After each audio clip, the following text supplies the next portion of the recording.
Vote মানে উৎসব, সেই উৎসবের জন্য দেখা মিলল দীর্ঘ প্রতীক্ষার পর। আমি ঠিক এই মুহূর্তে অবস্থান করছি ময়মনসিংহের ভালুকা উপজেলার 47 নং কাঠালী বালিকা সরকারি প্রাথমিক বিদ্যালয়। যে বিদ্যালয়টিতে আপনি নিশ্চয়ই দেখতে পাচ্ছেন মহিলাদের উপচে পড়া একটি ভিড়, এবং এই ভিড়ের মধ্যেই কিন্তু তারা ভোট দিচ্ছেন এবং তাদের সাথে আমরা কথা বলছি। তারা যেমনটি আমাদের জানিয়েছেন, দীর্ঘ সময় পর উৎসবমুখর পরিবেশে তারা ভোট দিতে পেরে বেশ আনন্দিত। আমি তাদের জানতে চেয়েছিলাম তাদের কাছে যে এত সকালে বাড়ির কাজ ফেলে কেন এখানে। তারা যেমনটি জানিয়েছেন যে আসলে এই যে ভোট উৎসবের শরিক হতেই তাদের এই আশা, এবং তাদের পছন্দের প্রার্থীকে ভোট দিবে, এবং সেই সাথে যে গণভোটের যে বিষয়টি আছে সেটিকে কিন্তু তারা হ্যাঁ অথবা না ভোট দিবেন। আমি ময়মনসিংহের বেশ কয়েকটি এলাকা ঘুরেছি এবং সবার সাথে কথা বলেছি, ভোট কেন্দ্রের সংশ্লিষ্টদের সাথে কথা বলেছি। তারাও আমাদের যেমনটি জানিয়েছেন যে একটি উৎসবমুখর পরিবেশেই কিন্তু এখন পর্যন্ত ভোট গ্রহণ চলছে, কোথাও কোনো অপ্রীতিকর ঘটনা এখন পর্যন্ত দেখা মেলেনি। আমি যদি একটু জানিয়ে রাখি, ময়মনসিংহের 11টি সংসদীয় আসনে কিন্তু মোট ভোটার রয়েছে 47,64,099 জন। প্রতিদিনের ইফতারে চাই স্বাস্থ্যসম্মত ও মচমচে রুচি মুড়ি। এর মধ্যে পুরুষ ভোটার 24,06,892 জন ও নারী ভোটার রয়েছেন 23,57,167 জন। এছাড়াও হিজড়া ভোটার কিন্তু রয়েছেন 41 জন। মোট ভোট কেন্দ্রের সংখ্যা 1,365টি। এইসব ভোট কেন্দ্রে যথেষ্ট পরিমাণ আইনশৃঙ্খলা বাহিনীর সদস্যরাও নিয়োজিত আছেন।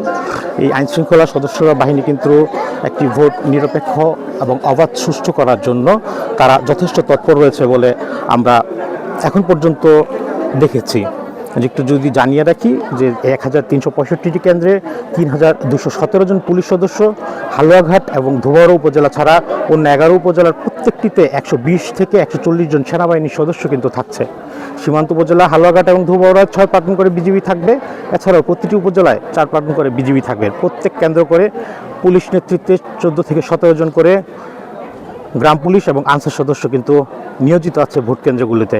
এছাড়াও আনসার ব্যাটালিয়নের 31টি এবং SIF এর 21টি টিম মাঠে কাজ করছে। 78 জন নির্বাহী ম্যাজিস্ট্রেট নির্বাচনী এলাকায় দায়িত্ব পালন করছেন। দর্শকদের উদ্দেশ্যে আরেকটু জানিয়ে রাখি যে এই যে আমি যে কাঠালী বালিকা সরকারি উচ্চ বিদ্যালয় যেখানে আছি, সেখানে নারী এবং পুরুষ উভয় ভোট কেন্দ্র রয়েছে এবং প্রায় 4,000-এর অধিক কিন্তু ভোটার কিন্তু রয়েছে এই কেন্দ্রটিতে। আমরা এর আগেও কয়েকটি কেন্দ্রে গিয়েছি, দেখতে পেরেছি আসলে ভোটের একটি দীর্ঘ লাইন। এই দীর্ঘ লাইনের থেকেও তারা কিন্তু কষ্ট বোধ করছেন না। তারা কিন্তু ব্যাপক উৎসাহ এবং উদ্দীপনার মধ্যেই তাদের ভোটাধিকার যেটি আছে সেটি কিন্তু প্রয়োগ করছেন। ঠিক এই মুহূর্তে পুরুষ ভোটারদের যে কক্ষ আছে সেখানে কিন্তু আমরা যাচ্ছি এবং আমি ক্যামেরার মাধ্যমে দেখানোর চেষ্টা করছি যে কি পরিমাণ ভোটার এখানে উপস্থিত আছেন। দর্শক, যদিও এখন ভোটের প্রায় 1 ঘন্টা অতিবাহিত হয়েছে, এই 1 ঘন্টার মধ্যেও কিন্তু আমরা এখন পর্যন্ত কোনো ধরনের ময়মনসিংহের যে 11টি সংসদীয় আসন রয়েছে এবং 1365টি ভোট কেন্দ্র রয়েছে, সেই 1365টি ভোট কেন্দ্রের কোথাও কোনো অপ্রীতিকর ঘটনার খবর কিন্তু আমরা পাইনি। আমি আরেকটি বিষয় জানিয়ে রাখি যে এসব 11টি সংসদীয় আসনে কিন্তু বিএনপি, জামাত, ইসলামী আন্দোলন, জাতীয় পার্টি, বাসদ, সিপিবি সহ বিভিন্ন দলের 72 জন প্রার্থী রয়েছেন। এবং আমি যে আসনটিতে বর্তমানে অবস্থান করছি, ময়মনসিংহ 11 ভালুকা, শুধুমাত্র এই আসনটিতেই এনসিপির একজন প্রার্থী আছেন।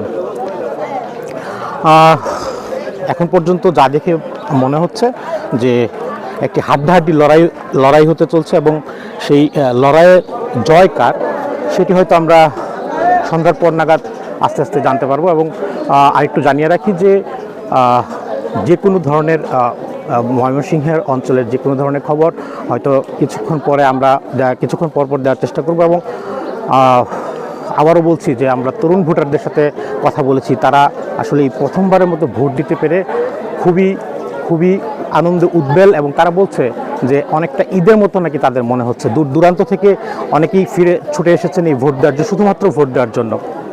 এছাড়াও তাদের মধ্যে বাড়তি আগ্রহ সৃষ্টি করেছে হ্যাঁ এবং না ভোটের যে বিষয়টি সেটি। এছাড়া তারা বলছেন যে দীর্ঘ সময় পর এই যে একদম নিজ আনন্দে মনানন্দে এবং নির্বিঘ্নে যে তারা ভোট দিতে পারছে সেজন্য কিন্তু তারা সন্তুষ্টি প্রকাশ করছেন। এবং প্রিজাইডিং অফিসার, সহকারী প্রিজাইডিং অফিসার, আইন শৃঙ্খলা রক্ষাকারী বাহিনী সবার সাথেই মূলত আমরা কথা বলছি। সবাই আসলে ভোটের এখন পর্যন্ত যে পরিবেশ আছে সেই পরিবেশ নিয়ে তারা সন্তুষ্টি প্রকাশ করছেন। যদি আরেকটু বলি যে ময়মনসিংহের যে এই বিশাল সংখ্যক ভোটার তারাই কিন্তু আসলে ভাগ্য নির্ধারণ করবেন কে হতে যাচ্ছেন, কারা হতে যাচ্ছেন এই 11 জন জনপ্রতিনিধি। সব মিলিয়ে এই ছিল আসলে ময়মনসিংহ থেকে ভোটের মাঠ থেকে আমার কাছে সর্বশেষ খোঁজখবর। দর্শক, পরবর্তীতে হয়তো আরও জানাবো। ধন্যবাদ।